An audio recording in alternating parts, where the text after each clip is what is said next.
saudara, Shalom. Puji nama Tuhan. Kita bersyukur karena di pagi hari yang indah ini kita masih diberi kesempatan untuk hidup, diberi nafas kehidupan oleh Tuhan, sehingga kita bisa berkumpul beribadah lagi. Walaupun sekarang masih masa pandemi dan kita beribadahnya secara online di tempat masing-masing, namun saya percaya tidak ada jarak yang dalam hadirat Tuhan. Dan sebelumnya mari kita siapkan hati kita untuk berdoa. Kita satu dalam doa. Ya Bapa, terima kasih Tuhan, kami bisa berkumpul di sini dan berdoa. Tuhan, pada kesempatan ini kami mengucapkan syukur Tuhan atas segala pertolongan-Mu, atas segala berkat yang Kau berikan dalam kehidupan kami Tuhan. Dan tiba saatnya Tuhan kami mau beribadah. Kiranya Tuhan Kau menyiapkan hati kami, pikiran kami yang terbaik bagi-Mu Tuhan. Karena untuk menyembah-Mu Tuhan, karena hanya Engkau yang layak disembah, hanya Engkau yang layak ditinggikan dan diagungkan Tuhan. Kiranya Tuhan Kau mau pimpin ibadah ini dari awal pertengahan hingga akhirnya Tuhan. Biarlah ibadah ini bisa berkenan di hadapan. Ini doa kami Tuhan, kami alaskan doa ini dalam satu nama Tuhan Yesus Kristus. Yang percaya katakan amin.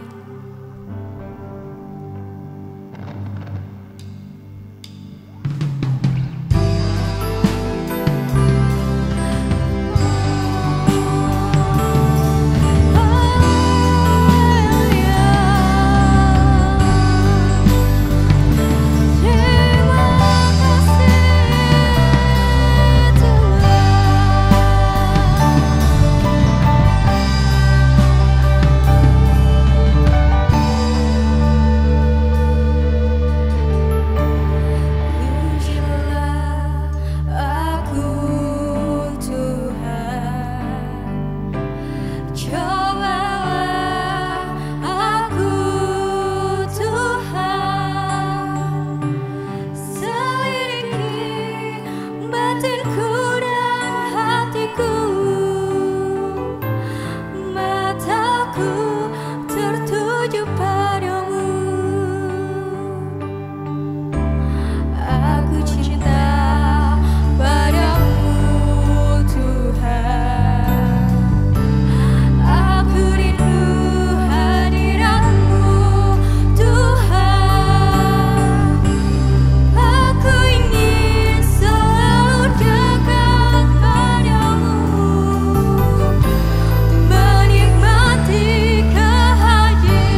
Mari kita bersorak-sorai dan menyanyikan lagu Kunaikan Syukurku.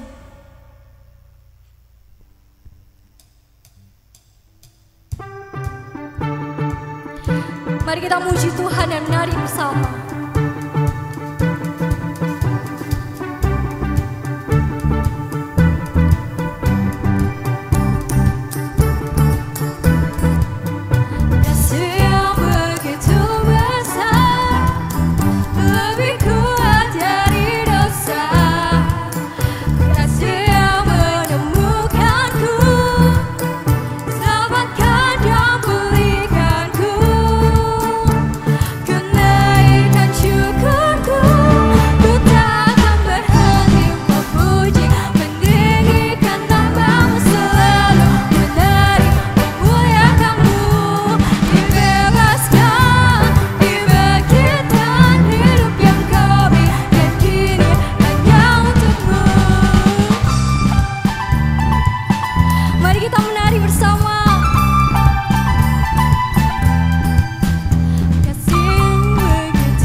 Mari jemaat kita bangkit berdiri, kita nyanyikan Ku Beri yang Terbaik.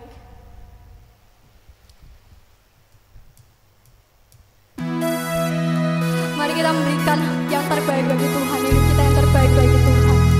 Amin.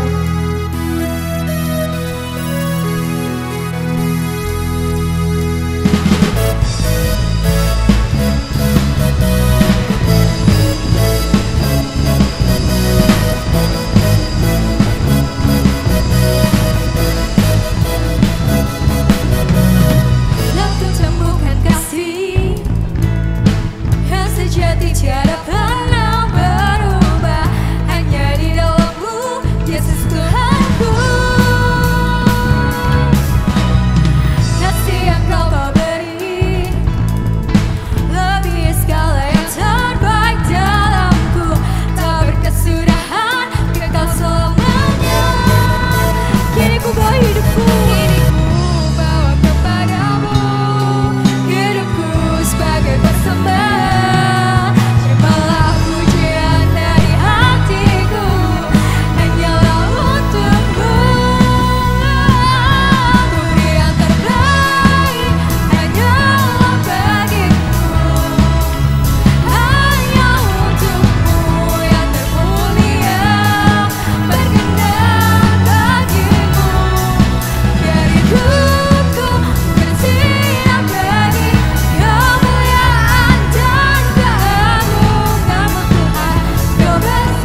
dipersilakan untuk duduk kembali.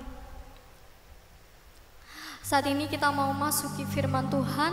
Kita mau siapkan hati kita yang terbaik bagi Tuhan. Kita mau bersungguh-sungguh untuk mengikuti Yesus sampai akhir hidup kita. Mungkin pada setiap kehidupan kita, Tuhan mengizinkan untuk adanya masalah, baik itu masalah besar maupun masalah kecil. Tapi apabila kita mengikuti Yesus, kita percaya bahwa Tuhan akan selalu ada bagi kita. Tuhan akan selalu menuntun kehidupan kita dari masalah apapun yang kita hadapi. Jadi kita memutuskan untuk mengikuti Yesus. Percayalah, saudara tidak akan rugi dalam mengikuti Yesus. Amin.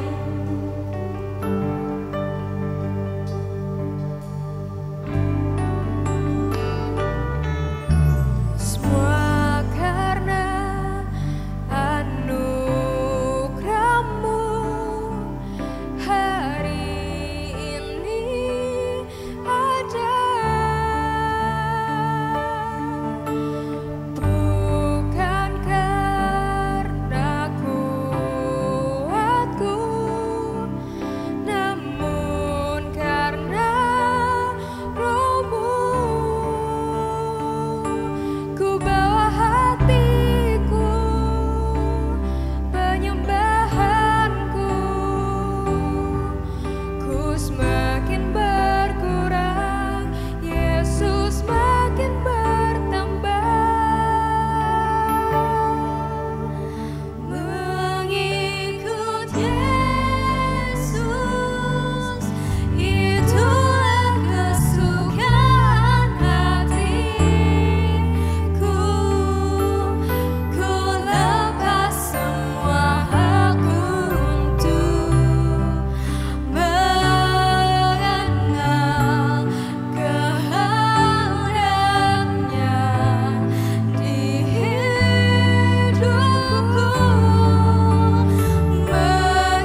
kami datang lagi Tuhan untuk kembali merenung, belajar firman-Mu.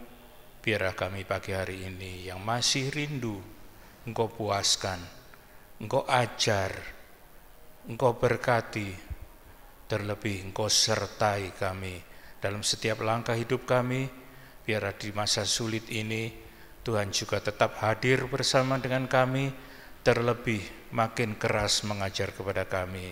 Biarlah kami pagi hari ini mau berlutut, mau duduk dengar firman-Mu, terlebih buat hamba-Mu yang akan menyampaikan renungan firman-Mu Bapa, urapi, kuasai dengan kuasa Roh-Mu. Biarlah setiap ucapan, setiap perkataan boleh menjadi berkat bagi jemaat. Terima kasih Bapa. Kini Tuhan, kami siap menyampaikan firman-Mu dan sidang-Mu. Boleh Engkau siapkan, buka hatinya untuk menjadi tanah yang subur, untuk pertumbuhan firman-Mu, untuk melakukan firman-Mu. Terima kasih Yesus, dalam nama Tuhan Yesus kami berdoa. Amin. Shalom, puji Tuhan.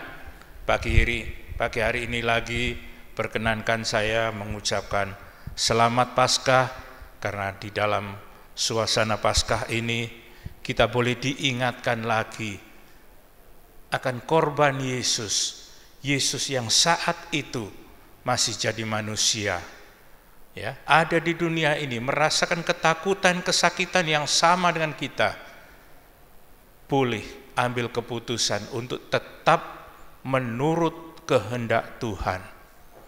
Saat akan disalibkan, di malam terakhir, Yesus sempat merasakan ketakutan, kegentaran, dia katakan. Ya, bahkan dia minta kepada Tuhan, kalau boleh lalukan. Tetapi karena dia orang yang patuh akan rencana Tuhan, maka dia mempersiapkan hatinya, mempersiapkan imannya untuk dapat melanjutkan kehendak Bapa. Mari kita buka pagi hari ini renungan kita dengan keadaan kita yang seperti sekarang ini. Masih dalam masa pandemi, kita nggak tahu kapan akan berakhir. Mungkin tahun depan, meskipun vaksin sudah dijalankan, tetapi kita masih juga diliputi oleh kekhawatiran. Bahkan sebagian orang merasa takut dengan vaksin itu sendiri. Tapi biarlah kita sebagai anak-anak Tuhan, kita ikuti perintah pemerintah kita yang juga sudah dipilih oleh Tuhan untuk kita. Kita ikuti setiap peraturan, petunjuk yang disarankan bagi kita rakyat Indonesia. Biar kita ikuti, karena kita tahu ini semua adalah rencana Tuhan. Memang mengkhawatirkan. Siapa yang tidak takut dengan virus ini? Siapa yang tidak gentar dengan keadaan ini? Ya, ketika mulai pandemi, seorang pemain bola yang kaya raya boleh menyembunyikan diri di satu pulaunya, terpencil. Dia bersama keluarganya, pelayannya mendatangi pulaunya. Ya, terpencil. Toh belakangan saya dengar dia kena juga. Ya, kalau Tuhan sudah berkehendak, tidak ada tempat untuk sembunyi. Ya, tidak ada tempat untuk melarikan diri. Ya. Orang takut mati karena virus. Orang takut mati karena corona. Orang takut mati karena penyakit. Padahal Tuhan juga punya kuasa untuk mematikan. Tidak ada yang takut. Begitu virus ini ada, 3 hari kena mati, 1 minggu kena mati, ya banyak juga yang sembuh. Tetapi yang saya ambil di sini, ayo jangan hanya takut akan virus, tetapi takutlah kepada Tuhan. Ya. Tuhan itu juga mematikan, jangan lupa. Dia mempunyai kuasa, otoritas penuh.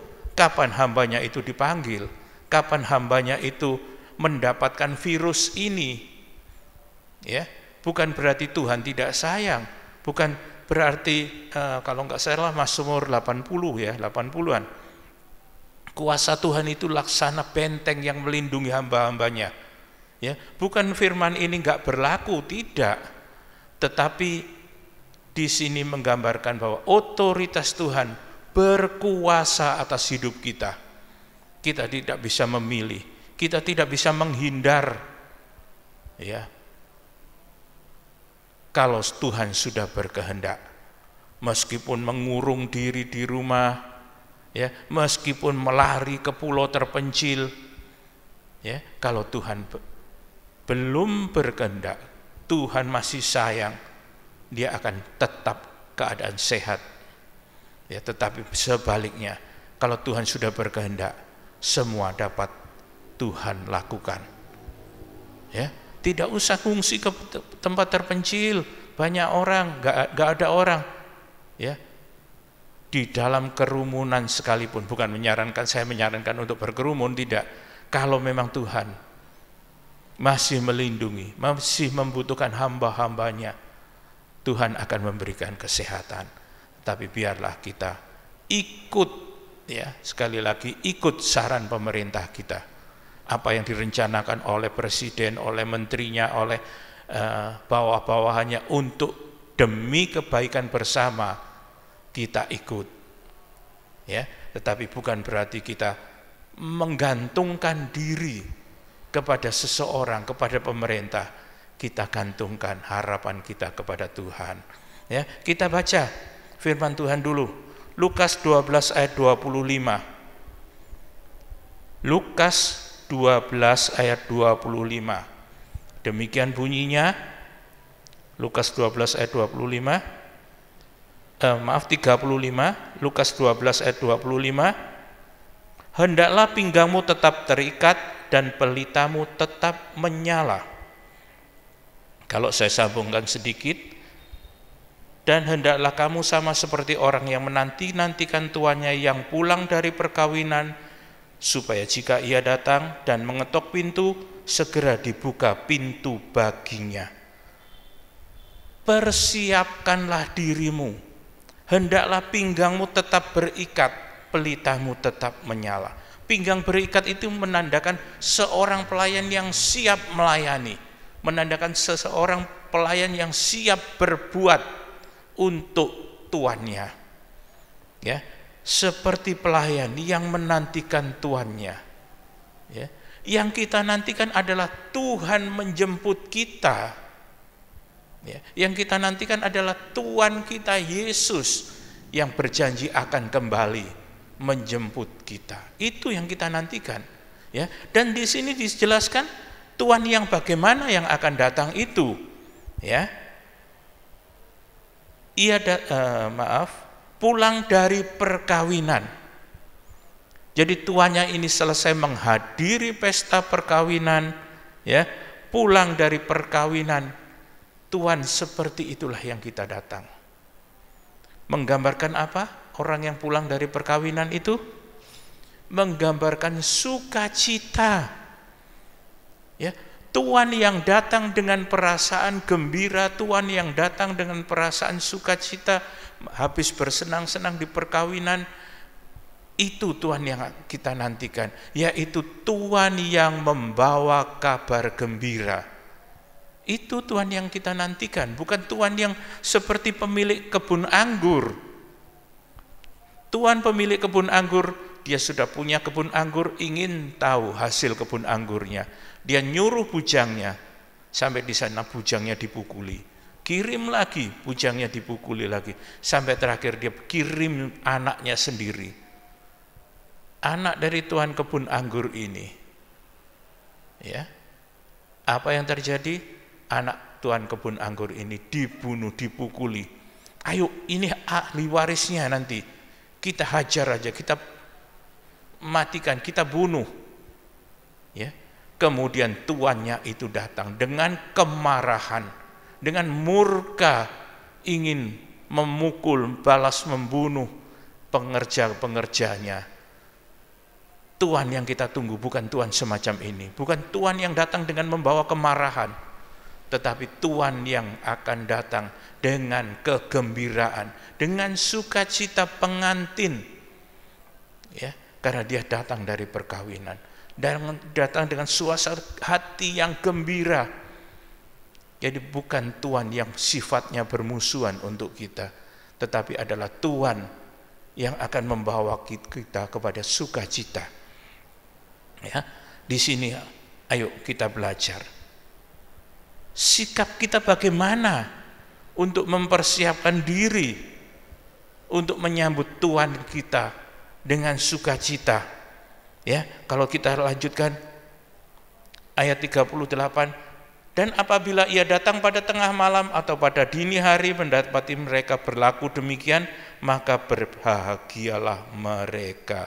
Berlaku demikian apa artinya? Berjaga-jaga, ayat 37. Berbahagialah hamba-hamba yang didapati tuannya berjaga-jaga ketika dia datang. Ya, berbahagialah. Kalau kita mau disebut hamba yang berbahagia, kalau kita mau disebut hamba yang berjaga-jaga, tugas kita adalah bersiap, selalu mengikat pinggang kita, pelita kita selalu menyala. Kalau kita berbicara pelita, pelita itu adalah penerang dalam kehidupan kita, yaitu firman Tuhan. Pelita juga menandakan api Roh Kudus. Ya, api firman Tuhan, api Roh Kudus harus selalu menyala di dalam kehidupan kita. Di tengah-tengah keadaan mengecewakan, di tengah-tengah kekhawatiran akan besok bagaimana, apakah saya besok kena virus ini, apakah lusa kena virus ini, apakah siapa kena virus ini, ya, di tengah kekhawatiran, kekecewaan, ketakutan seperti ini, biarlah firman Tuhan itu ada bersama kita, tetap menyala, bukan seperti hanya ada, ya, ada dan menyala. Roh Kudus yang ada di dalam hidup kita jangan dibiarkan tidur, jangan dipadamkan. Jangan dibiarkan sumbunya kegosong, tidak bisa menyala dengan terang. Ya, perbaharui terus. biarlah nyalanya menjadi pelita minimal bagi diri kita masing-masing, minimal bagi keluarga. Biar kita semua boleh ada di hadapan Tuhan sebagai orang yang benar. Ya, berbahagialah ya apabila Dia datang tengah malam. Kita memang tidak tahu kapan saatnya untuk kita, kapan saatnya kita ketemu Tuhan, dijemput Tuhan. Tetapi satu hal yang harus kita lakukan adalah berjaga dan bersiap. Seorang pencuri ya tidak diketahui jam berapa dia akan datang, hari ini atau besok atau lusa, tidak ada yang tahu ya. Tetapi kalau tuannya itu berjaga-jaga ya, minimal kita tahu, oh pencurinya datang ya, oh Tuhan datang. Sukacita yang kita dapati kalau kita berjaga-jaga ya. Ayat 40, hendaklah kamu juga siap sedia karena Anak Manusia datang pada saat yang tidak kamu sangkakan. Ya. Di saat kita mengatakan, oh nanti belum saatnya, belum waktunya. Ya. Tetapi kita lihat ya, kalau dalam firman Tuhan memang mengajarkan kepada kita ya, Matius 24 ya, kalau kita baca Matius 24 atau kita bacakan aja, kita baca aja bersama Matius 24 ayat 4 sampai 14 ya. Ya. Waspadalah, Matius 24 ayat 4, jawab Tuhan Yesus kepada mereka, waspadalah supaya jangan ada orang yang menyesatkan kamu, sebab banyak orang akan datang dengan memakai namaku dan berkata, akulah Mesias, dan akan menyesatkan banyak orang. Ya. Ayat 14, dan karena makin bertambah kedurhakaan, maka kasih kebanyakan orang akan menjadi tawar. Ya. Ayat 14, dan Injil kerajaan ini akan diberitakan di seluruh dunia menjadi kesaksian bagi semua bangsa. Sesudah itu barulah tiba kesudahannya. Kalau kita baca ayat 4 sampai 13, ini saat ini adalah tanda-tanda awal, ya, tanda-tanda permulaan dari kegenapan firman ini. Ya. Di mana orang membenci satu dengan lainnya, saling menjelekkan, saling menyesatkan, datang orang-orang yang mengaku nabi, datang orang yang mengaku-ngaku sebagai Tuhan, ya. Ini bukan akhirnya. Ini adalah awal penggenapan firman Tuhan ini saat ini. Tetapi ayat 14, jika Injil kerajaan ini, firman Tuhan, diberitakan di seluruh dunia, sesudah itu barulah tiba kesudahannya. Ya. Tuhan masih menunggu semua orang dengar firman Tuhan. Ya. Tetapi kita tidak tahu dengan betul apakah semua orang sudah dengar firman Tuhan ataukah belum. Tapi dengan perkembangan teknologi sekarang, ya, dengan melalui internet, bahkan HP aja mampu menyebarkan firman Tuhan. Ya, melalui HP kita, ya, kita banyak membaca firman Tuhan. Bahkan di postingan-postingan sosial media yang kita kenal biasa sosmed, ya, entah mulai Facebook, Instagram, ya, banyak kita dapatkan orang memberitakan firman Tuhan. Nah, dengan teknologi seperti ini, kita juga harus bertanya buat diri kita sendiri. Jangan-jangan orang seluruh dunia sudah mendengar firman Tuhan untuk menggenapi ayat 14 ini. Ya, kalau firman Tuhan sudah diberitakan ke seluruh dunia, orang sudah mendengar firman Tuhan bagi segala bangsa, itu tiba kesudahannya. Ya, jadi seolah-olah kita ini juga harus berpikir, jangan-jangan seluruh bangsa sudah dengar firman Tuhan. Jangan-jangan Seluruh bangsa sudah diberi firman Tuhan melalui sosial media, melalui internet, YouTube, banyak macam sarana sekarang ya, yang tidak kita sadari.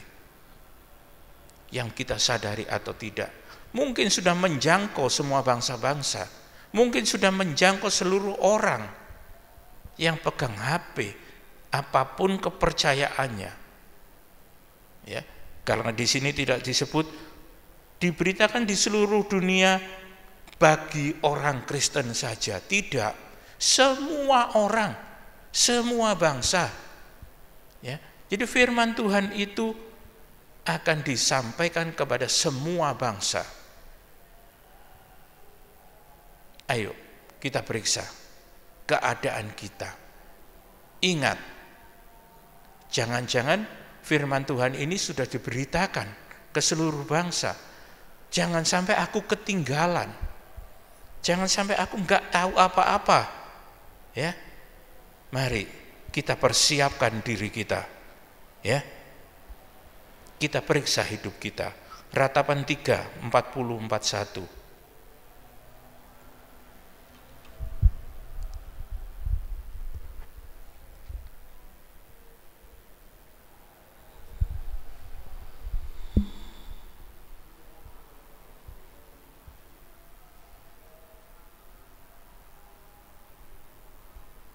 Ya, ratapan 3, 40-41.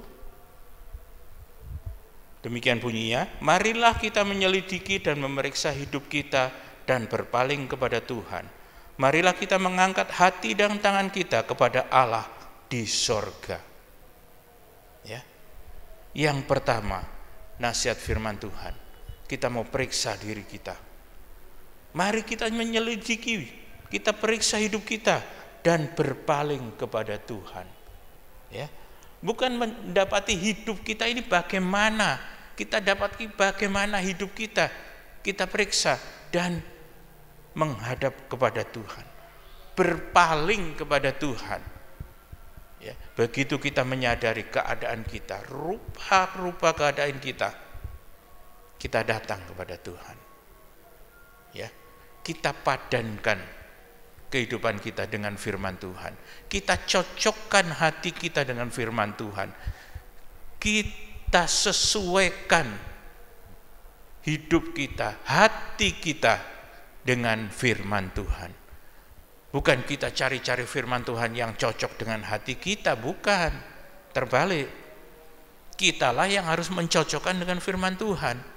Bukan cari-cari yang enak-enak aja. Oh, ini cocok, ini boleh. Ini enggak, ini bukan untuk saya, ini untuk sana. Ya, ini cocok untuk saya. Cocok tidak cocok untuk kita, kita nurut firman Tuhan. Kita berpaling. Ya. Berpaling itu memutar diri kita, berbalik arah.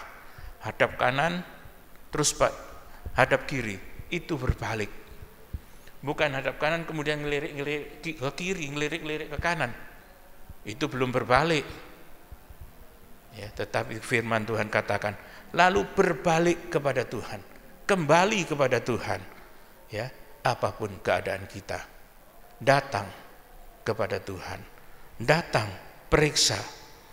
Ya, kalau kita lagi 1 Yohanes 1 ayat 9. Kita baca yang kedua. Yang pertama, periksa diri. Yang kedua, 1 Yohanes 1 ayat 9.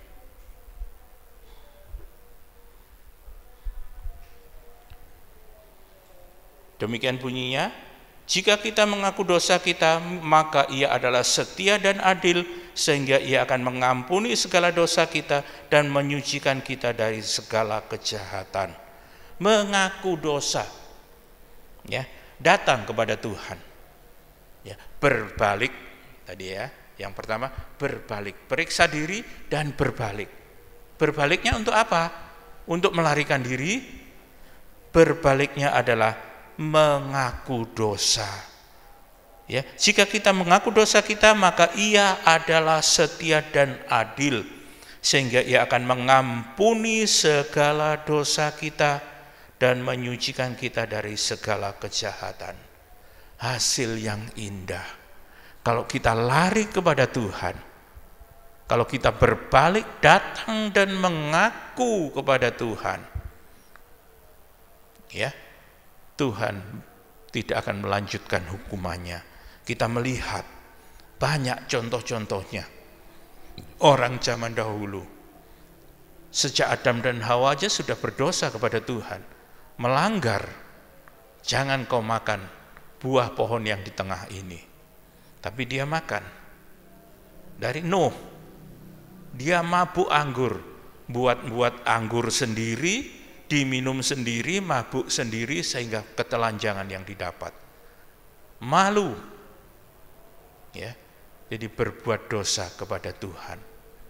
Simson, kamu jangan kawin dengan orang yang di luar Israel, tetapi dia kawin dengan Delila. Ya, berbuat dosa. Yakub menipu bapaknya, berbuat dosa. Daud jatuh dalam perselingkuhan dengan Bersyeba, berdosa lagi kepada Tuhan. Tetapi mereka semua tetap dipelihara Tuhan, sebab mereka mengaku. Daud diberi pilihan hukuman. Mau hukuman apa? Daud mengatakan, jika sekalipun aku dihukum, aku ingin tetap ada di tangan Tuhan. Ya, jadi dia mengaku dosa dan berbalik. Ya. Jadi bagi kita, ayo, jangan takut datang kepada Tuhan. Jangan takut berdoa memohon kepada Tuhan. Apapun keadaan kita, merasa berdosa, merasa punya dosa, datang kepada Tuhan, minta dalam doa. Ya. Soal dikabulkan oleh atau tidak itu bukan karena kita ada dosa. Saya berani mengatakan itu. Bukan karena ada dosa atau tidak ada dosa, tetapi semua adalah karena kewenangan Tuhan lah. Ya. Kalau ada dosa, datang mengaku. Kalau ada kesalahan, datang dan mengaku. Tuhan akan mengampuninya. Ya, ayat kembali. Sehingga ia akan mengampuni segala dosa kita dan menyucikan kita. Ya, jadi jangan ragu-ragu, jangan takut apapun keadaan kita. Sekalipun semerah kirmisi, Tuhan akan jadikan seputih salju. Ya, kalau orang tidak berdosa berhenti, ya, lebih gampang memang. Ya, tetapi satu hal yang menjadi pembeda, semuanya itu adalah otoritas Tuhan. Mau dikabulkan atau tidak, itu Tuhan yang punya mau, yang punya rencana. Ya. Dan yang kedua, yang penting adalah sejalan dengan kehendak Tuhan. Ya. Apapun doa kita, kalau Tuhan tidak berkehendak, tidak akan dituruti. Ya. Jadi bukan masalah, oh kamu berdoa enggak dituruti Tuhan, kamu ada dosa. Belum tentu, saudara. Ya, ini semua wewenangnya Tuhan. Kalau memang ada dosa, datang kepada Tuhan. Ya, dikatakan jika kita mengaku dosa kita, ya, ingat Tuhan datang adalah mencari orang yang berdosa untuk diselamatkan. Ya, Tuhan datang mencari orang-orang yang berdosa untuk memperoleh ketebusan. Kalau kita masih dihantui dengan perasaan berdosa, sia-sia ketebusan Tuhan itu. Jadi mari, kalau memang benar-benar merasa berdosa, datang kepada Tuhan. Ya, sehingga tidak lagi timbul doa yang lucu. Tuhan, ampuni segala dosaku, baik yang aku sengaja maupun tidak sengaja. Loh, orang Kristen kok sengaja berbuat dosa, kemudian minta ampun. Ya, mau ketawa takut dosa. Ya, ayo kita periksa benar-benar setiap permohonan kita, setiap doa kita. Ya, kalau ada kesalahan, kita minta ampun kepada Tuhan dan naikkan doa kita dengan yakin, dengan mantap. Ya. Penyamun yang ada di sebelahnya Tuhan Yesus ketika disalib bersama dengan Tuhan Yesus, orang benar atau orang berdosa? Orang berdosa. Di saat itu orang yang disalib adalah orang yang punya dosa atau kesalahan yang sangat besar yang tidak terampunkan. Tetapi ketika dia berdoa, Tuhan ingat aku kalau engkau sudah tiba di sana. Dituruti, dijawab doanya. Sebenarnya engkau saat ini sudah bersamaku. Ya, indah bukan? Jadi jangan digoyahkan pikiran kita ketika berdoa, ketika kita berlutut datang kepada Tuhan. Aku si akeh dosane, aku masih banyak berdosa, gak bisa aku datang kepada Tuhan. Mau sampai kapan? Wong kita datang ini minta ampunan dosa, kelepasan dosa. Sebaliknya, Tuhan Yesus, manusia yang tidak berdosa, satu-satunya manusia yang tidak berdosa di dunia ini, ketika dia datang kepada Tuhan di malam terakhir, Tuhan kalau boleh, cawan ini, ya, lalukan, tetapi kehendakmu yang jadi. Sampai 3 kali dia mengucapkan doa yang sama. Dia ingin lalu karena dia tahu siksaan, kesakitan yang akan diterima ketika diadili, disalibkan. Dia tahu, sudah tahu. Ya, seperti yang kita terjadi hari ini. Ya. Tuhan tahu betapa hebatnya kesakitan, siksaan yang akan dia terima, yang akan Yesus terima. Kalau kita berbalik, Tuhan Yesus itu biasanya kalau berdoa senangnya sendiri.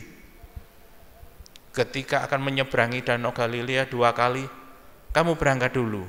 Dia mengasingkan diri, seorang diri berdoa. Tetapi kali ini di malam terakhir, dia mengatakan, aku takut terjadi kegentaran di dalam hati Tuhan. Sehingga dia membawa 2 orang, anak Zebedeus dikatakan, ya, Yohanes dan Yakobus, ayo kamu datang bersamaku, temani aku berdoa. Dia berdoa sampai 3 kali. Akhirnya Tuhan Yesus mengerti, tidak bisa. Aku ternyata tidak dituruti. Jadi akulah yang harus menurut rencana Tuhan. Ya, ini kita jadikan teladan. Kalau kita sudah berdoa, sekalipun Tuhan tidak menuruti, kita tetap ikut rencana Tuhan. Seperti Yesus berdoa 3 kali untuk hal yang sama. Lalukan Tuhan, lalukan siksaan ini. Tetapi dia mengerti akhirnya, ya, dialah yang harus menurut kepada Tuhan. Mari kita periksa diri, mengaku dosa kita dan menurut akan firman Tuhan. Bukan firman Tuhan yang menurut saya, menurut aku, tapi aku yang mau menurut rencana Tuhan. Kita tidak tahu ke depannya rencana Tuhan bagi kita masing-masing. Yang penting adalah menurut. Jangan menghindar dari rencana Tuhan. Datang menurut. Ya, apapun keadaan kita datang. Turuti kehendak Tuhan. Ya, biarlah kita menjadi orang yang selalu disiapkan, ya, oleh Tuhan di dalam kehidupan kita. Ya. Nah, kemudian kita sudah periksa diri, mengaku dosa, nurut kehendak Tuhan.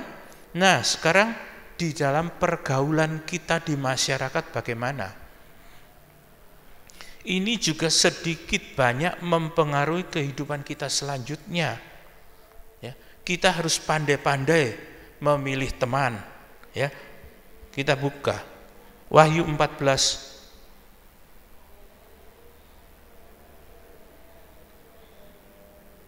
Wahyu 14 ayat 12.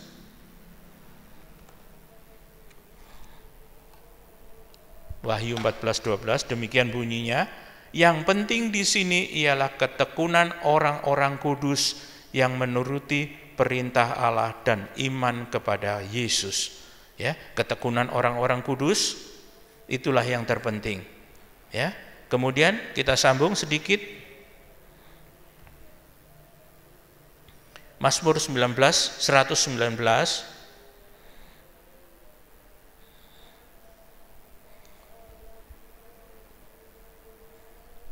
Mazmur 119 ayat 63.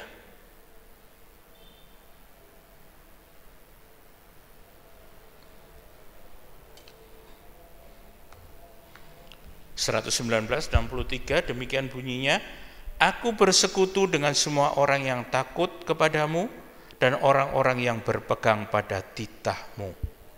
Ya. Dari dua ayat ini kita lihat, ya, yang penting adalah persekutuan dengan orang-orang beriman, persekutuan dengan orang-orang yang takut akan Tuhan. Ya, bukan berarti kita nggak boleh bergaul dengan agama lain, dengan orang lain, dengan bermacam tipe, boleh.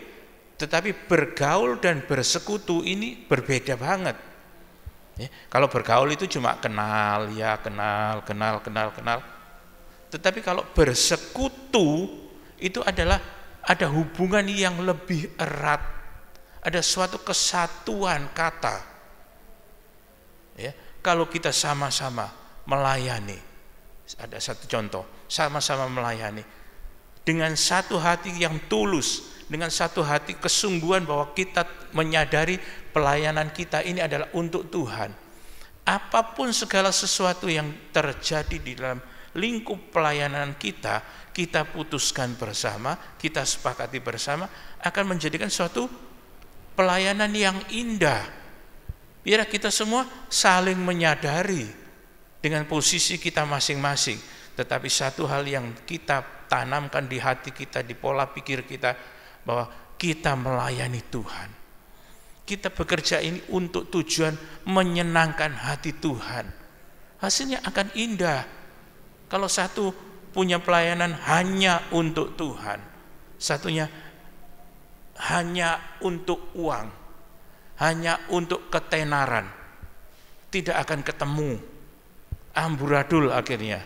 Tetapi kalau kita bersekutu dengan orang yang takut akan Tuhan, bersekutu dengan orang yang berpegang kepada firman Tuhan, hasilnya akan berbeda. Jadi mari kita selektif memilih teman. Ya, teman boleh, bergaul tunggu dulu. Ya, karena teman dalam pergaulan kita seringkali juga mempengaruhi iman kita. Jam ibadah kita dipengaruhi. Jam ibadah kita menjadi terbengkalai. Nantilah minggu depan masih ada jam ibadah. Nantilah Rebu depan ada jam ibadah. Nantilah Sabtu depan ada jam ibadah lagi. Sekarang mumpung ada ini, mumpung diskon. Ya. Hati-hati kalau sudah ada teman seperti ini. Wis tak enggak duit enggak apa-apa, tak belikan, tak traktir, ayo makan bersama. Teman seperti ini akan menjauhkan kita dari persekutuan. Ingat, pergaulan yang buruk merusakkan perbuatan yang baik. Ya, jadi selektif dalam pergaulan. Kita tahu kita adalah hamba-hamba yang disiapkan, yang mau siap menyambut pengantin, menyambut Tuhan yang datang dengan sukacita itu. Ya, jadi kita tahu diri, periksa diri, ya, kita lihat hasilnya. Ya, orang disuruh mempersiapkan diri, orang disuruh bersekutu dengan pilih-pilih, dengan selektif mengaku dosa, hasilnya itulah apa? Ya, kan tentu begitu. Ayo, kamu ikut aku kerja. Kerjanya apa? Oh ini, gini. Nah, pertanyaan kita terakhir apa? Gajinya berapa? Fasilitasnya apa? Ya, tanya, jangan angger, ayo wis tak pokoknya melu enak-enak. Enak bagimu belum tentu enak bagiku. Ya, tanya dulu, jelaskan. Ya. Kita lihat Yesaya 54. Nanti lagu ini kita akan nyanyikan. Yesaya 54.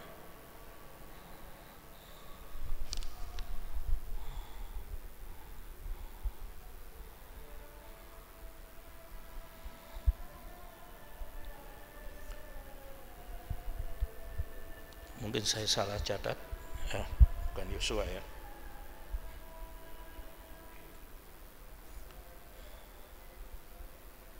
Yesaya 54 ayat 2 dan 3. Lapangkanlah tempat kemahmu, ini hasilnya ya, dan bentanglah tenda kediamanmu. Janganlah menghematnya, panjangkanlah tali kemahmu, dan panjangkanlah kokoh-kokoh patok, patokmu. Ya. Ini adalah nubuatan Yesaya ketika bangsa Yehuda keluar dari perbudakan. Ya. Ketika di akhir raja-raja ya, di akhir raja-raja bangsa Yehuda dibuang ke Babil. Di kitab Esra mulai pasal 1, pasal 2 itu adalah pembebasan. Ya, pembebasan bangsa Yehuda untuk kembali ke Yerusalem. Awalnya ketika di dalam penangkapan itu, perbudakan itu, mereka sedikit, tetapi begitu di kitab Esra ketika dikembalikan ke Yerusalem, mereka menjadi 5.000 orang. Ya, ada perinciannya di Esra 2. Ada sekian puluh orang, sekian ribu orang, sekian ribu budak, sekian ratus penyanyi. Ya, yang jelas mereka juga berkembang di Babil. Ya. Di Babil kurang lebih, kalau saya hitung-hitung jumlah orangnya, kurang lebih 900-an ketika sedang dibawa ke Babil. Tetapi begitu pulang, dikeluarkan dari Babil, dibebaskan, kurang lebih 5.000 orang. Ya, jadi mereka juga berkembang. Makanya itu dikatakan oleh Yesaya, ya, lapangkanlah tempat kemahmu. Jadi diperbesar, ya, pancangkan perkokoh patok-patokmu, ya, tanda-tandamu. Ya, patok-patok adalah tanda-tanda. Kita harus beranikan diri, aku Kristen, aku berbeda. Kokohkan iman kita, patok kita harus kuat, iman kita harus kuat. Ya, dan kembangkanlah kemahmu, rumah hati kita. Ya, kembangkan, kuatkan. Kalau orang lain boleh maju secara jasmani, enggak apa-apa. Kita mau dulukan perkara-perkara rohani. Ya, panjangkan talinya. Ayat 50, pasal 54 ayat ketiga, sebab engkau akan mengembang ke kanan dan ke kiri, keturunanmu akan memperoleh bangsa-bangsa dan mendiami kota-kota sunyi. Kota-kota sunyi adalah Yerusalem baru. Ya, kota yang turun dari sorga untuk kita diami. Ya, saat itu bagi bangsa Yehuda, kota sunyi adalah Yerusalem yang lama, yang dulu sudah dirobohkan. Ya, jadi kosong. Mereka wajib menempati dan kembali membangun. Tetapi bagi kita, Tuhan pulang ke sana menyediakan tempat. Saatnya nanti Yerusalem baru akan diturunkan dari sorga untuk kita. Jadi bagi kita, persiapkan diri kita, karena satu kali kita punya tempat, kota-kota sunyi itu yang saat ini kosong akan diberikan kepada kita. Kita akan memperoleh bangsa-bangsa, ya, kita akan memerintah sebagai raja.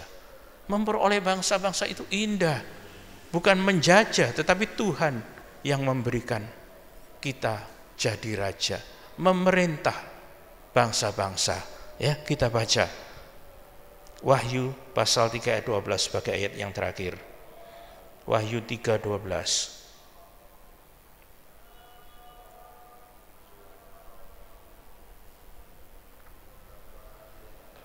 Wahyu 3 ayat 13. Ayat 12. Barang siapa menang, ia akan kujadikan soko guru di dalam bait suci Allahku, dan ia tidak akan keluar lagi dari situ, dan padanya akan kutuliskan nama Allahku, nama kota Allahku, yaitu Yerusalem baru yang turun dari sorga dari Allahku, dan namaku yang baru. Ya, Yerusalem baru itu turun dari sorga. Untuk siapa? Untuk kita, dan nama kita akan dipakai sebagai nama-nama kota-kota itu. Ya, jadi bukan hal yang sepele gajian kita nanti di sana, bukan hal yang rendah yang akan kita peroleh jika Yerusalem baru ada. Upah kita sudah menunggu. Kita akan memerintah bagi bangsa-bangsa. Ya, mari kita perbesar hati kita, kita perkokoh iman kita. Ya, kalau teknologi handphone aja, sekarang orang punya handphone RAM 2 nggak mau beli. Maunya RAM 6, RAM 8, dan seterusnya. Penyimpanannya dulu pertama kali ada handphone berlayar begitu, paling 1/4 giga, ya, VGA. Tapi sekarang kacanya maunya AMOLED, dilapisi Gorilla Glass, ya, kapasitasnya bisa sampai 1 tera. Wah, mengembang. Kenapa? Rohani kita tidak mau mengembang. Kenapa kita masih mau yang itu yang RAM kecil gak apa-apa lah, secukupnya aja. Tidak cukup, saudara, gak ada kata secukupnya. Kita mau mengembang ke kiri, ke kanan.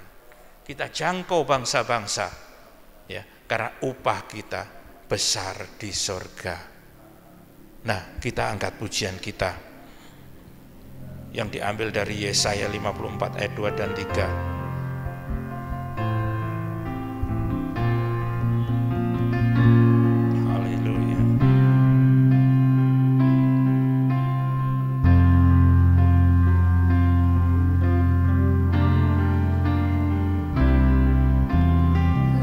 Lapangkanlah tempat kemahmu,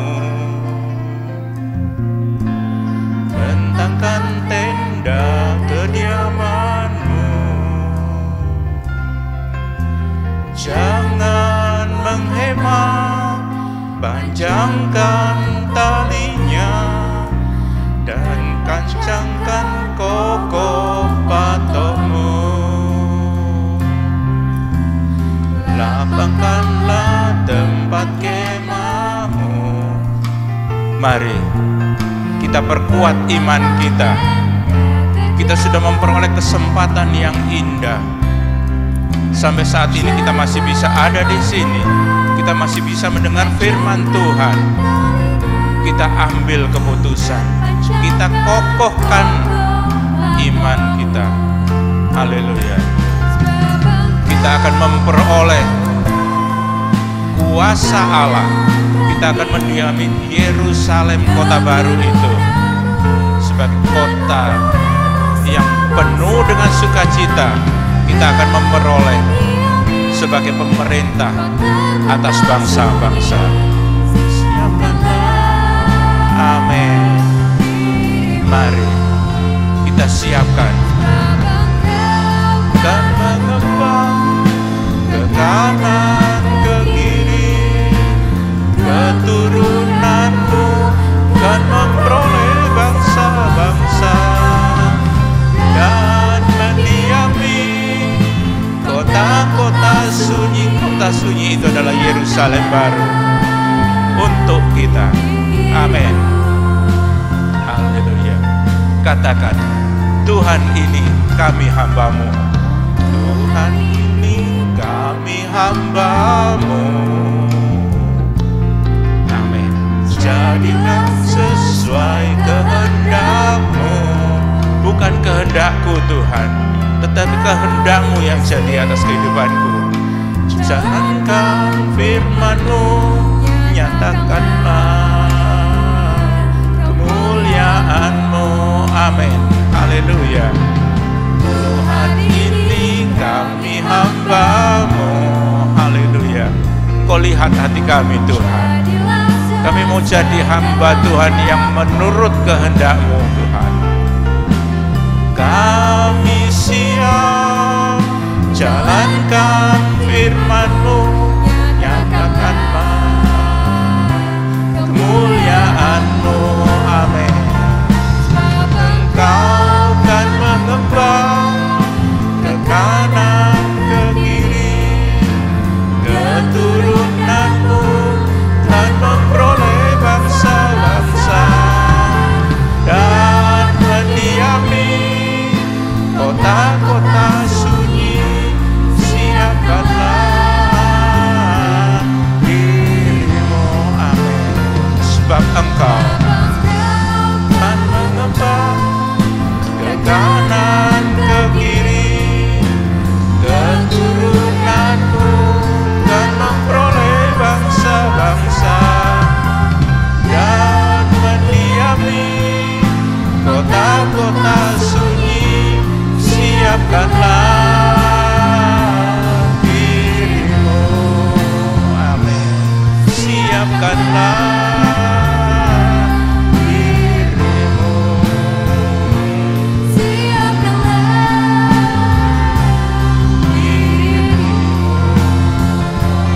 Haleluya. Haleluya Yesus. Tuhan, biarlah firman-Mu boleh menguatkan iman kami, supaya kami boleh mempersiapkan diri kami. Kita mau periksa diri kami masing-masing. Kita mau mengaku dosa, membawa dosa kami kepada Tuhan. Supaya Engkau tetap pelihara kami, supaya Engkau tetap ada bersama dengan kami, dan kami mau bersekutu dengan orang-orang pilihan-Mu Tuhan. Supaya kami boleh mengembangkan pekerjaan-Mu di tempat ini, mengembangkan pekerjaan-Mu di seluruh bangsa-bangsa, supaya kami memperoleh janji-Mu yang indah Tuhan, yaitu Yerusalem baru itu menjadi milik kami. Kuatkan hati kami, kuatkan iman kami, perkokoh iman kami. Engkau siapkan diri kami, supaya siap menjadi hamba-hamba-Mu yang menurut akan firman Tuhan, menjadi hamba-hamba-Mu yang sebagai pelaku firman-Mu. Biar kami semua tetap Engkau berkati, Engkau tuntun kami, Engkau sertai di masa sulit sekalipun. Engkau ada bersama dengan kami, dan pertolongan-Mu itu nyata bagi kami masing-masing. Terima kasih Bapa. Dalam nama Tuhan Yesus kami berdoa. Haleluya. Amin. Mari kita angkat tangan kita masing-masing. Kiranya anugerah-Mu Bapa, di dalam cinta kasih-Mu Tuhan Yesus, dan kuat kuasa Roh Kudus akan hadir dimanapun kami berada saat ini, baik suami istri, baik orang tua dengan anak-anak. Terima kasih Tuhan. Tuhan juga akan pulihkan ya setiap pekerjaan kami, sekolah dan pendidikan anak-anak. Terima kasih Tuhan. Sehingga yang sakit Tuhan sembuhkan, yang susah Tuhan hiburkan, yang dalam kekurangan Tuhan cukupi, yang punya masalah Tuhan berikan jalan keluar. Dan roh kami yang mulai redup dibakar kembali seperti dua murid ini. Haleluya. Sehingga mereka berkobar-kobar kembali ke Yerusalem untuk memberitakan Yesus yang bangkit. Haleluya. Terima kasih Bapak. Terima kasih. Amin. Kami naikkan semua doa dan syukur. Tidak dengan nama yang lain, hanya dengan satu nama yang besar, nama yang ajaib, nama di atas segala nama, yaitu nama daripada Tuhan Yesus Kristus. Terima kasih Bapak. Dalam nama Tuhan Yesus kami naikkan. Haleluya. Amin.